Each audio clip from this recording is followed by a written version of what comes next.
Football on Off the Ball. With Paddy Power.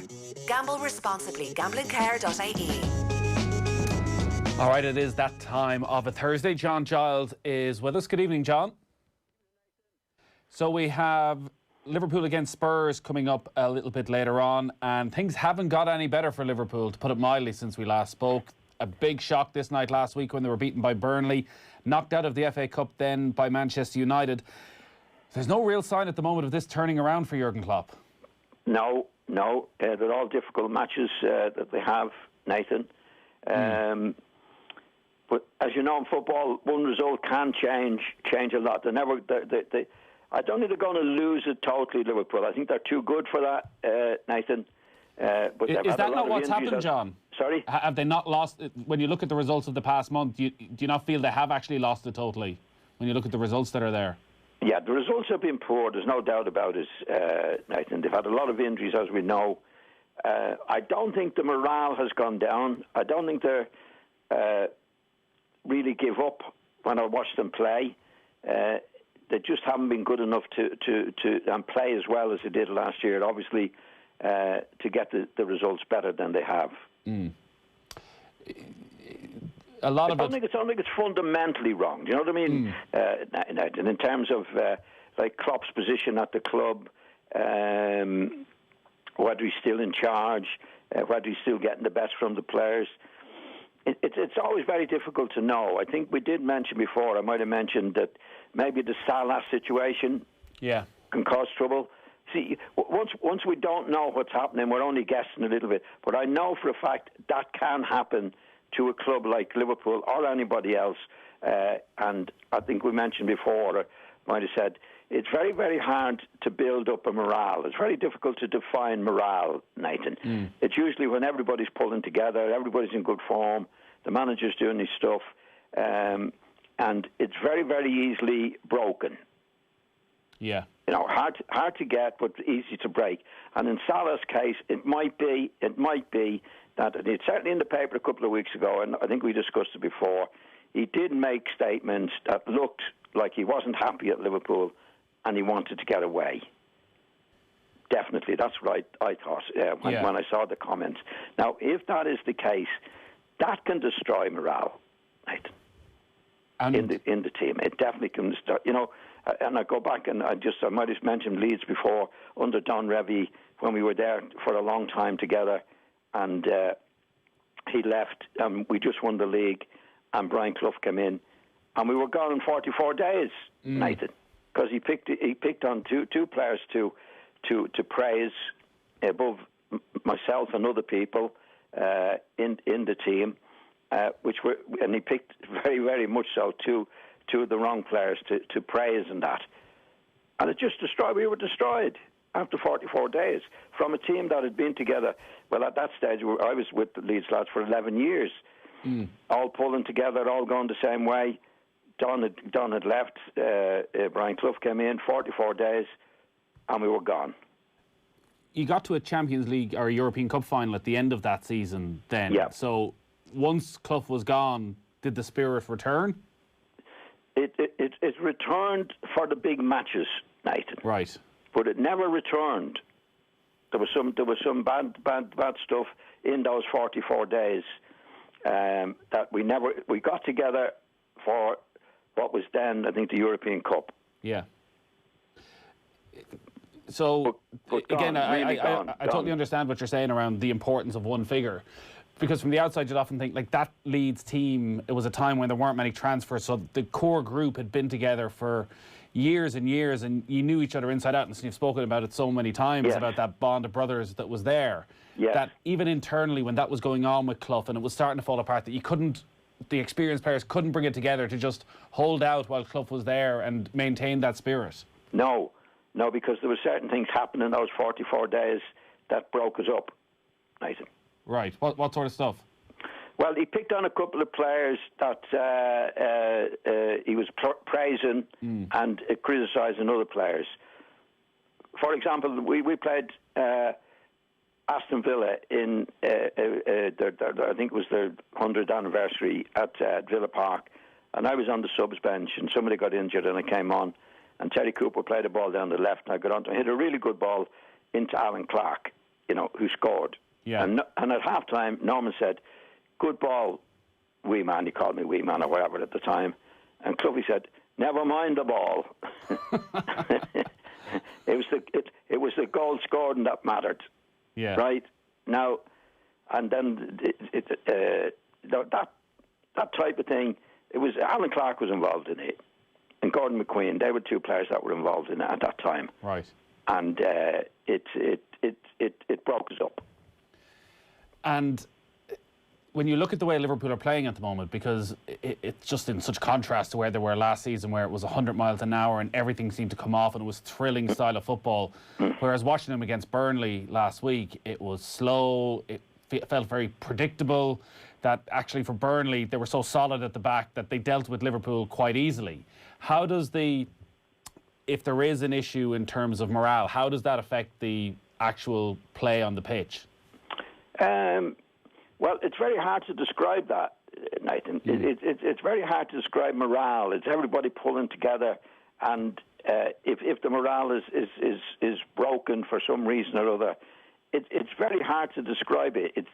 It's like give all. Everybody's together. We're on the pitch. You probably don't try as hard, Nathan, as you do. If somebody has you felt, well, what's he on about, this guy? It's very hard to describe it, but you're not getting back maybe as quickly as you should. You're not getting forward as quickly as you should in the games.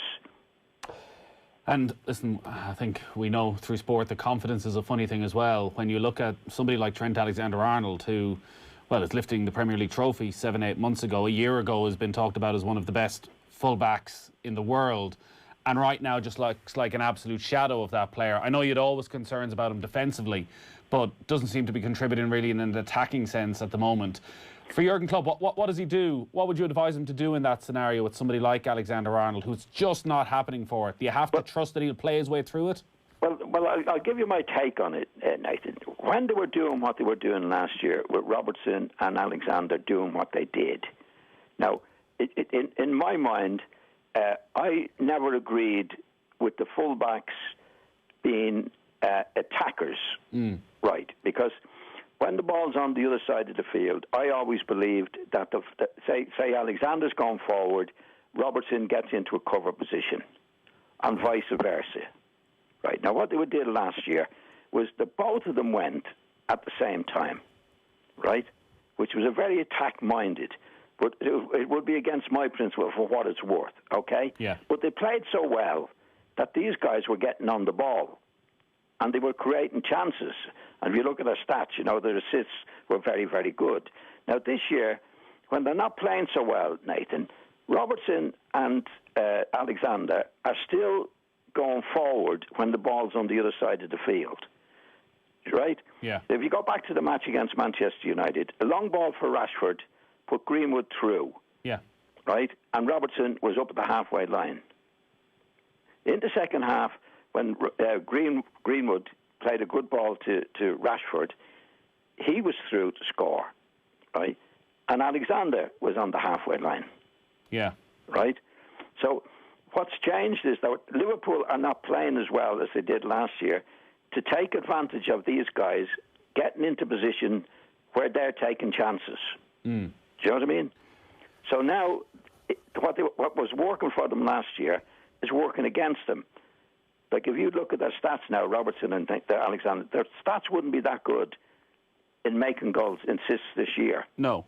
But you don't have stats for them being in the wrong position. And were they last season then, when Liverpool had everybody available, when they had Joe Gomez and Virgil van Dijk at centre back?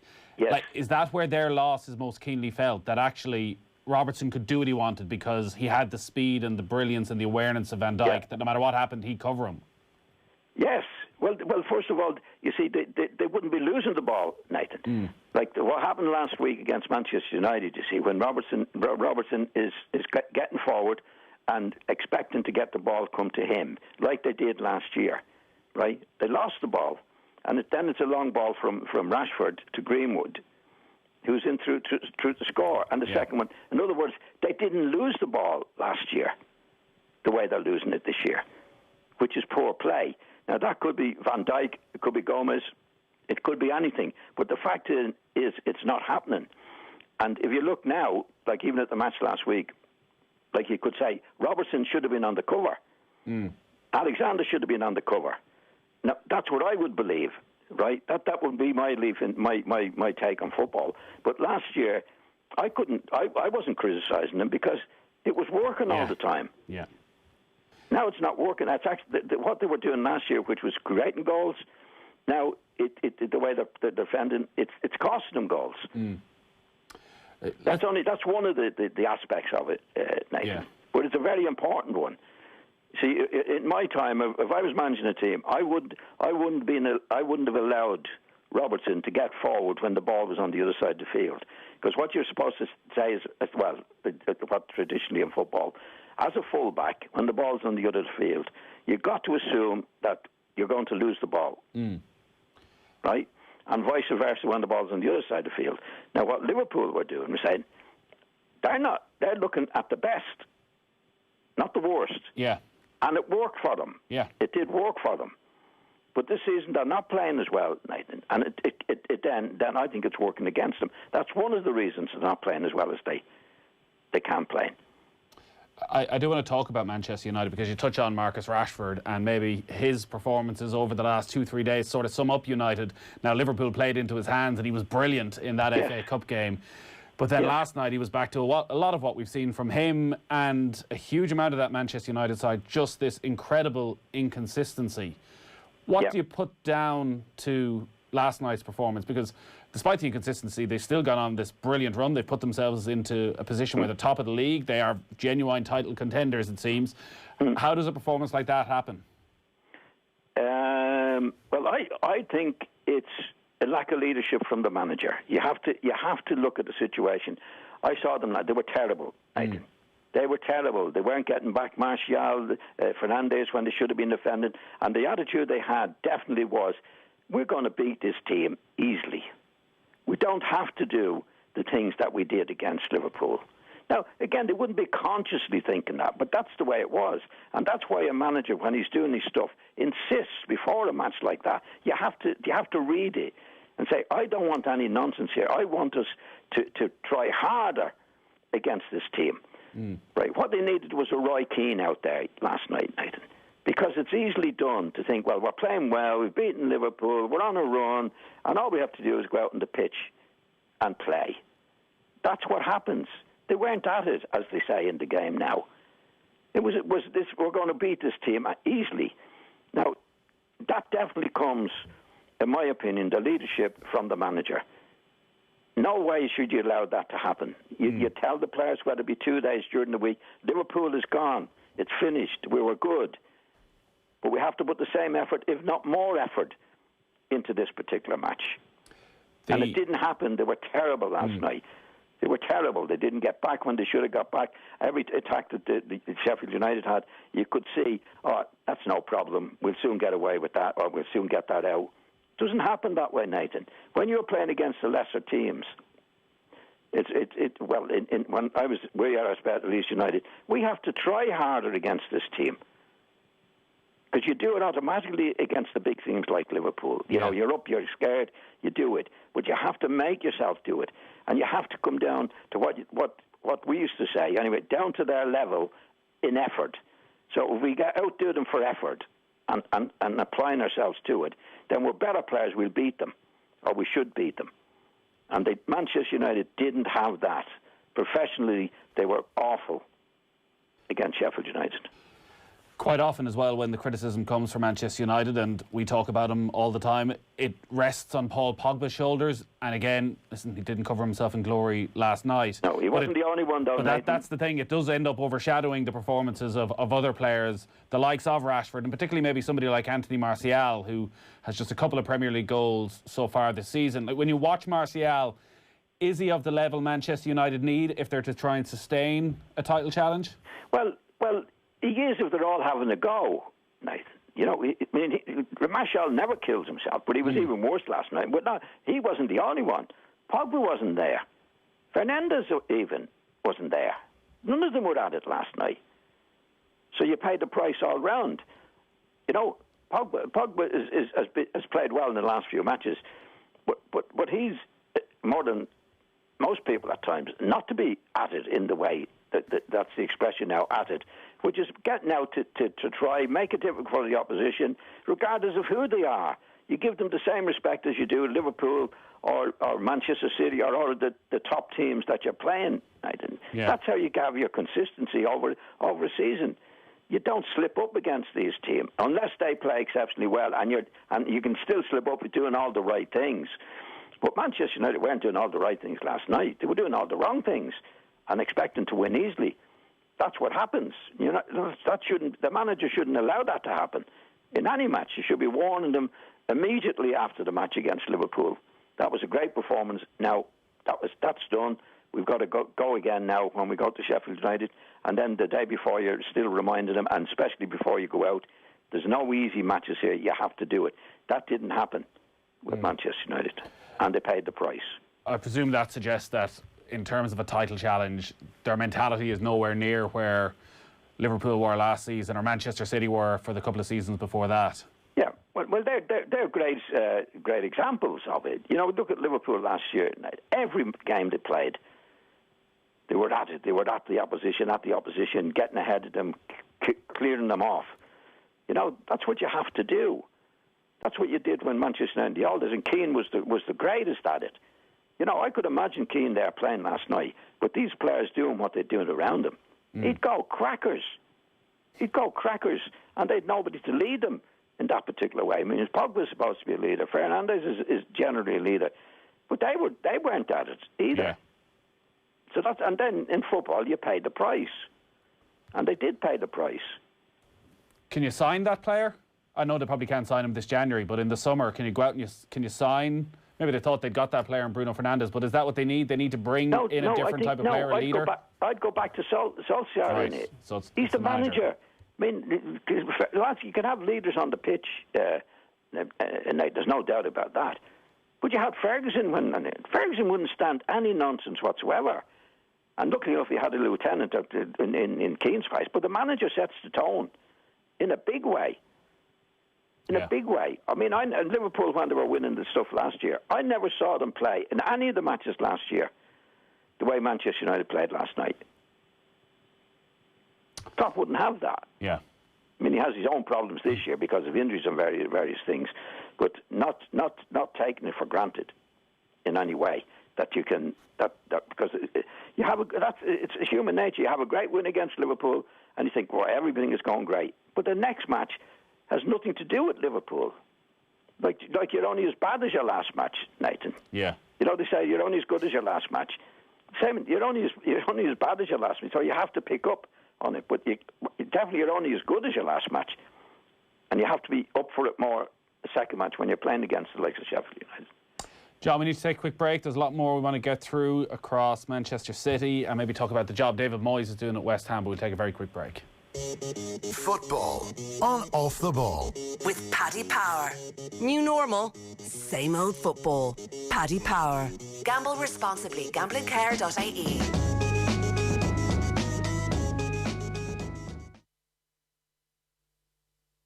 Football on Off the Ball with Paddy Power. Gamble responsibly. Gamblingcare.ie. You're very welcome back. John Giles is with us as always on this Thursday evening. So Frank Lampard is gone. John, Thomas Tuchel is in. I don't know, would you ever read much into one match or whether there's a sign that things are changing? The fact he left a lot of those young English players on the bench. What did you make of Chelsea first time out under Tuchel? I didn't see anything different, Nathan. And to be honest, I wouldn't have expected to. I think he had 2 training sessions with them, and that's nothing. Yeah. It's really nothing. You've got to give him at least 2 months to first of all to spot what he thinks is wrong and how to put his own stamp on it. That takes a bit of time. It's like Stephen Kenny coming into the Irish international team. He needs, in my opinion, still do 8 matches at least because he's not there day in, day out. I mean, in the new manager's case at Chelsea, he's there with the lads every day. But he's going to find at least 6 matches, 7 matches to know which is his best team. Because he'll try them, but he'll only know by trying them. You know, and that's the same with everybody. The job he has to do, and well, the job Frank Lampard wasn't able to do, it's, I guess, since modern management, it's a far cry from the legends you talk about all the time, the likes of the Reeves, Shankleys, Busbys, who got time and were given decades of clubs to make that impact. Yes. Managers now, and Frank Lampard would have known this, I guess, that you've got to deliver straight away. You have probably 18 months to show that you can be a title contending side. So can Lampard have any qualms about being fired? I would think so, Nathan. I mean, don't forget, there's a history of Chelsea for getting rid of managers, you know, and it wasn't unexpected that after 18 months that Frank Lampard got the sack. I don't think it was unexpected, but it doesn't mean it's right. You know, I mean, again, one of the great examples is Ferguson. Ferguson was 3 years. Yeah. You know, Klopp was 4 years. You know, Klopp was great, and he's won but he was 4 years before he won the trophy, and things weren't going great. But you have to. That's what I mean. Clubs have to give time to managers.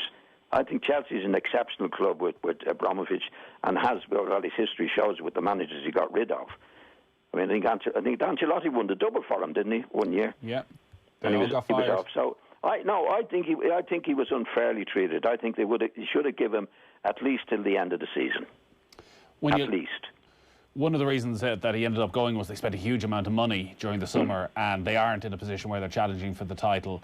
And he never quite settled on a starting 11. When you look at the options that were there, and Tuchel made changes last night, does it look as though it's a squad that this time next year could be and probably should be contending for a title? I think they should be doing a lot better, Nathan. I think Frank should have been doing better than he was doing. But you'd have to ask us again, did he buy the players? Did he spend the money on the players? You know? Yeah, well, he didn't. And I guess Tuchel won't either, is the thing, that you got to work with whatever players that land on your desk. Well, he's taken over. Like, in other words, he had no say over the last 18 months on who was there. Do you know what I mean? Yeah. Nathan. So, like, Frank would be blamed for the amount of money that was spent in the summer. No doubt about that. Look at the money he spent in the summer, and they're not doing anything. You know, that's one of the reasons he'd be sacked. But I would doubt very much whether he bought those players. So, in other words, he wasn't in charge of it. I mean, Harry Redknapp apparently was in the papers last week, and he said, I'm not so sure Frank actually bought those players. Now, he's related to him, so he's not saying that off the top of his head, in my opinion, in the press, Nathan. And it's not unexpected of Abramovich. He's done it before in the time when Mourinho was there. He brought players in. Yeah. That Mourinho, that's what he does. But if it doesn't work out, which this hasn't worked out because the players that he bought haven't done as well for Frank, then the manager gets the blame. Now, to be fair as well, like, Frank obviously had to put up with that. There's two things you can do in that situation to say, well, look, they're not my players, and if they don't do well, I'm going to take the blame for it. So, what do? Do you put up with it or say, look, I'm sorry, I have to leave? Yeah. Well, I guess he knew the gig going in, because, as you say, there's been any amount of far more experienced managers than him who've gone in and haven't lost. And you look at Jurgen Klopp over the last week when Liverpool are talking about a centre-back, and he's almost distancing himself from the transfers, that it's not his final decision as to whether Liverpool brings somebody in or not. So, well, that was a very telltale thing, Nathan. You know what I mean? Like, we all assume with what he's done, Klopp I'm talking about now, he'd be in charge of it. But he's not. Yeah. You know what he says? Actually, I read that myself, but I thought, God, that's with what he's done for the club. You would think he'd be in a position to say, well, I want not even ask permission. This is what I need, and expect to get it. That's what happens in clubs. You know, I mean, just to get off that a little bit, I just read in the paper today that Steve Bruce at Newcastle is obviously under pressure. Yeah, and he's been given another coach. Yeah, Graham Jones. Have you seen that from Bournemouth? Yeah. right? I'm reading in the paper what Jones is trying to say. I'm going to be neutral, and then, well, what's he in there for? You know, I mean, Frank, he's the manager. Yeah. Brucey. You know, Bruce is the manager. So if he wants a new coach in, he should be bringing the coach in. You can't be given, like in football, Nathan, you can't be given a coach. He's either your man or he's not your man. Yeah. So obviously they're making it look good. So we want a different style of play, and I want to be neutral in it. The new coach is saying, Steve Bryce, I bet you if you ask Steve, do you want that guy? No way, not in a million years, right? So the managers don't have the say, and even Klopp, who you would expect that the owners would say, what do you want? Who do you want? What do you want? What do you think is best for us? Because the job is done there. That's not the case. And certainly not in Frank Lampard's case. Yeah. But ultimately, he gets the blame. So it's just a totally different job than what it was. Whereas once upon a time, the identification of talent and players and bringing them in was a key part of being a manager. Now, actually, it's the players that are presented with you, being a coach, to be able to work with them and mould them into the player you want. Yeah, but it always happened, Nathan, to be honest. It always happened with the managers. Very few. Like Shankly got it. Don Revie in the early days didn't, but because he did his stuff, he did.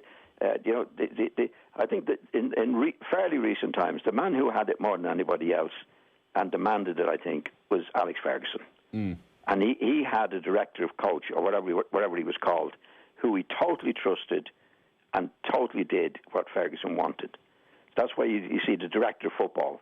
Now, I don't know whether Newcastle have a director of football, but the director of football is the director's director of football, you know? Yeah. Well, I think that's maybe the difference with Klopp, is that with Michael Edwards, who's in charge of the transfers, that he has such a strong relationship that when he identifies a player, that if it's the right thing for the club, that Liverpool will go and do it. Whereas it has to be Klopp's judgment if he's the right player for the club. You see, what happens in a lot of places, oh, no, we don't agree. Director of football, no, I don't agree with that. And you don't get it, you know what I mean? So what Klopp is saying, even now, after what he's done, I have to get permission to get that player. You know what I mean? I have to go by the board, and they can say, no, we're not giving you the money for that. Now, that's tying his hands, Nathan. Because if you don't get the money for it, if he doesn't get the money from the club, he's not going to get the player that he wants. Yeah. And I know it's a different subject, and I don't want to bore people talking about it. But it's very important, you know, that there's lads there who go into jobs, and I think Frank would have known the position he was in, would think, well, I can work around it, right? But ultimately, he pays the price for it. He takes responsibility for it. Because very few... Frank can't say now, hang on, lads, I didn't buy those players in the summer. Because a lot of people in sports say, well, then you shouldn't have stayed. That's the way it works, or doesn't work in the case with Frank Lampard and a few other players. Even Klopp, who you would imagine that the owners would say, whatever you want to do, we're going to do it. Yeah. And now if Klopp can't do it, what chance have all the other managers got? Yeah. We're short in time, so we'll come back to Manchester City next week, because they're going to be there and thereabouts for the rest of the season now that they've moved to the top of the league. But I did, considering how well they're doing at the moment, want to just touch on West Ham and David Moyes. They're up to 4th in the Premier League. Moyes, who's really been through the ringer over the last 6 years since he went to Manchester United, it didn't work out. As a man has taken a huge amount over the last while, but he's done a heck of a job at a club that has been a bit of a basket case in recent times. Yeah, I think he's been allowed to do it, and he's been given time to do it. I mean, he did a terrific job at Everton. You know, I don't think he was ever sort of out of the top 4 when they weren't spending the line. He's done a really solid job, and Manchester United was a mistake for him. There's no doubt about that, Nathan. And West Ham had him before and let him go. Yeah, like, he's not flashy in any way. He's just solid. And given the time, and that's what the time to do what he's done at West Ham, he's definitely turned them round. I think he's up in 4th place now, which would be a miracle, really, if they did finish there. But to be out of trouble, don't forget, they were every season before he went there, they were relegation candidates.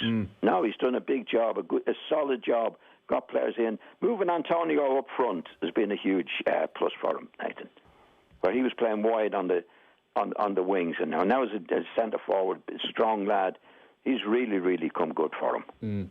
Another area of real strength is the middle of midfield, where they've brought in Thomas Soucek, and maybe even a slight change in transfer policy where they brought in Soucek and Soufal. Not glamour signings, but actually players who could do a real good job for them. But again, playing in midfield alongside Declan Rice, who every time you watch him, he really does look like he's the real deal. I think he's the best midfield player in the Premiership. Right. The best all-round player. I mean, you got De Bruyne and that, who's brilliant at what he does. But he's not controlling the game in the way that he is. You know, he's defending well, he's attacking well, he's using the ball well. I mean, he's a beautifully balanced lad for his size. I mean, I think I said at the start of the season, Nathan, if I'd have been Manchester City, I would have bought him. I'd have paid whatever they wanted as a centre back. Yeah. Now, as it happens, City are doing well as a centre back now. I think Diaz and Stones are actually doing very, very well. But I think if you're seeing what we're seeing of him in the middle of the field. If he went to the back, he'd stroll through it. Yeah. I think he's the best all-round midfield player in the Premiership. He's excellent. His attitude is great. He's good control. He can deliver the ball. He can do all sorts. I think he's a really top and a good lad as well. He'd be wasted at the back at this stage, considering the talents he has. But I'm talking about Man City, who have loads of money, yeah, and could afford to have a player like that, Nathan, in the squad. You know what I mean? Yeah. So you're certainly at West Ham, they have to play him at midfield. He would be a loss to them playing at the back, no doubt.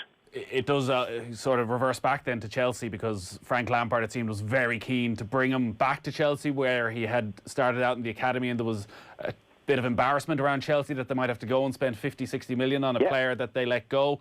But when you're looking at Rice during the summer, and you'd have to expect, given the history of West Ham, that he will go during the summer, you're expecting him to go to one of those real top-tier clubs and fit in comfortably.